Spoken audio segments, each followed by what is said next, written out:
Good evening. I'm Kirk Jowers, Director of the Hinckley Institute of Politics at the University of Utah. The Hinckley Institute is pleased to join with KUED TV and Comcast in the presentation of tonight's debate between nominees for U.S. Senate. While candidate debates are part of our nation's rich political history, they are becoming increasingly rare. So this broadcast has even greater significance. During the program, we will share a number of information resources to help you more fully participate in Utah's political process this year.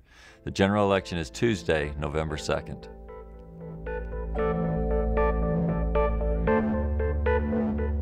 And good evening, I'm Ken Verdoya. Welcome to the studios of KUED TV in Salt Lake City for a continuation of our 2010 election year debates.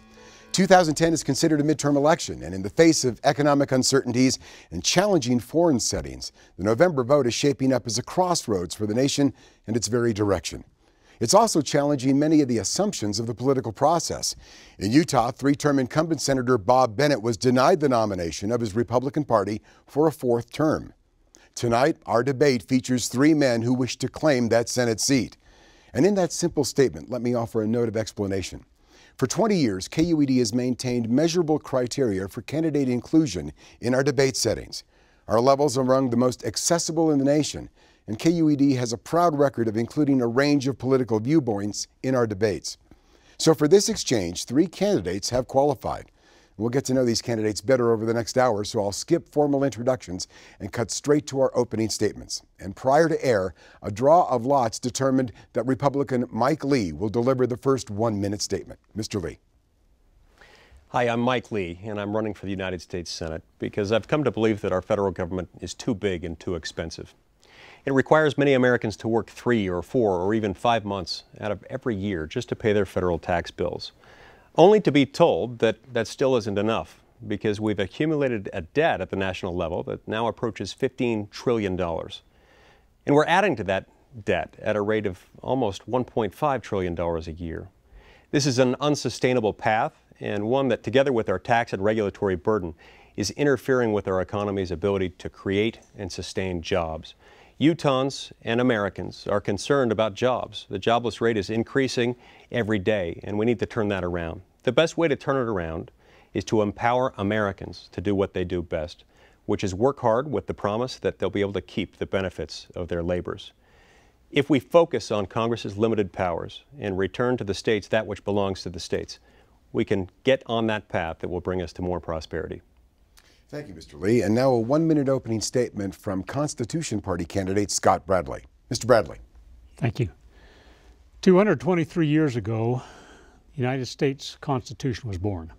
It was brought forth by founders of this nation that were good and honorable and noble men that loved liberty. They created a limited government whose powers were few and well-defined. Those powers were enumerated. Those powers were set specifically to the very level that the national government needed to have and none else.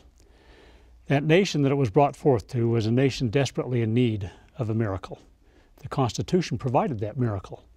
The Constitution of the United States allowed this nation, as those principles were formed and brought forth with vigor and passionately upheld, they were brought forth and allowed to be able to, this nation to become the greatest, freest, strongest, most happy, and most prosperous nation on earth.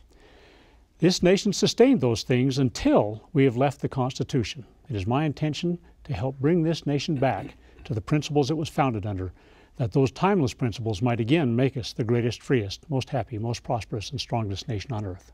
Thank you, Mr. Bradley. And our final 1-minute opening statement from the Democratic candidate, Sam Granato. Mr. Granato. Good evening. I am Sam Granato, and I fully intend to be your next United States Senator. Utahns have a real opportunity this year to elect either a mainstream candidate or an extreme candidate to this open seat. I am a businessman in Utah. I have worked in the trenches. I know how to make decisions. I've been appointed over the past 20 years by both Democrats and Republicans to work in public service. I know how to bring people together, make decisions. We work as a team. I know how to get the job done. My heart is in Utah.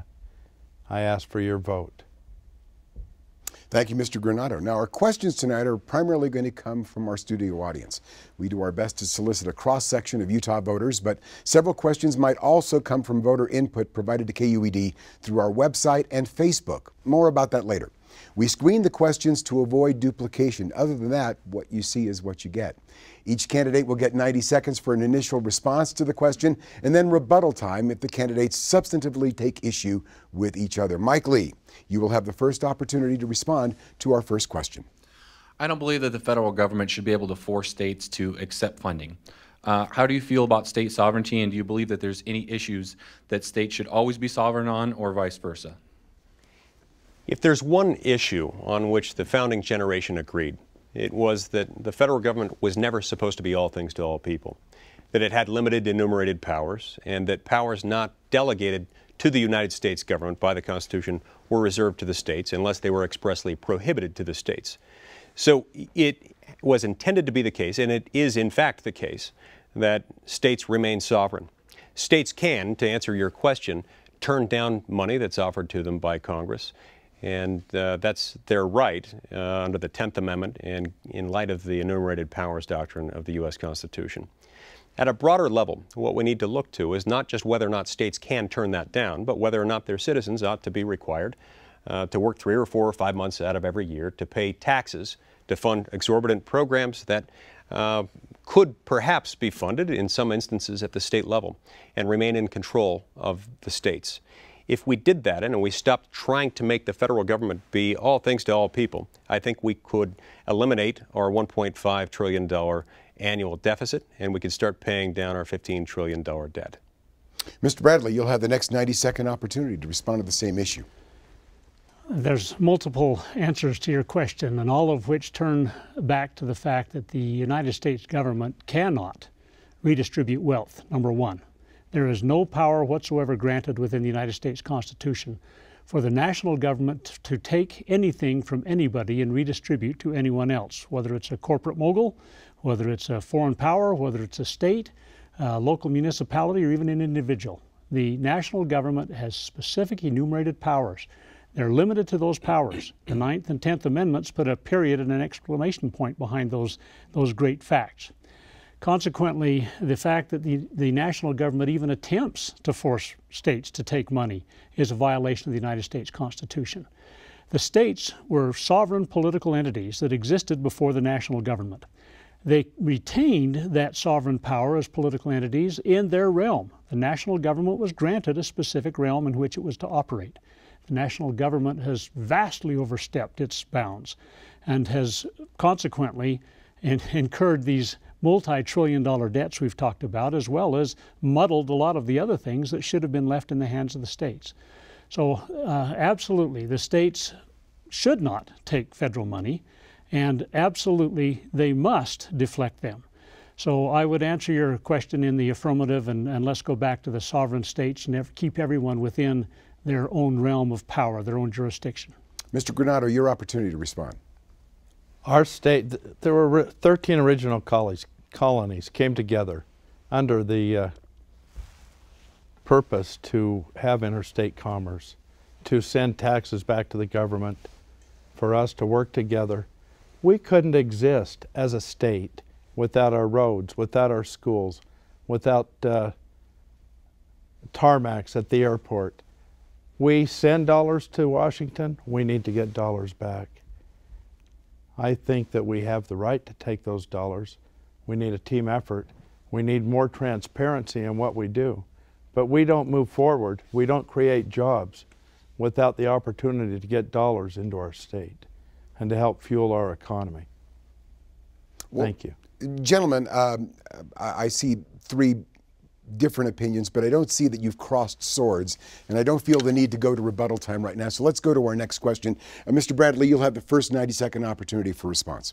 I would like to know where you guys stand on the DREAM Act and how that would affect the University of Utah and other Utah colleges and universities.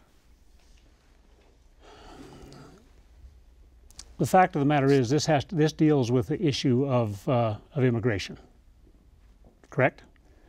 And immigration is a great challenge to the United States today. Immigrants have been a welcome addition to this nation throughout the years. However, The illegal immigration challenge is a challenge that must be addressed at the national level. The Congress has the responsibility. Article 1, Section 8, Clause 4 requires Congress to take care of those kinds of issues. And Utah, I believe, is responsible to not skew the formula, if you will, in terms of becoming a magnet state for those that would come here illegally. So I would oppose offering any kind of engagement or encouragement to illegal immigration. I really truly believe that this immigration issue must be resolved, and it must be resolved soon if the United States is to retain its sovereignty ultimately in the long term across as a sovereign nation in the world. So I would oppose that.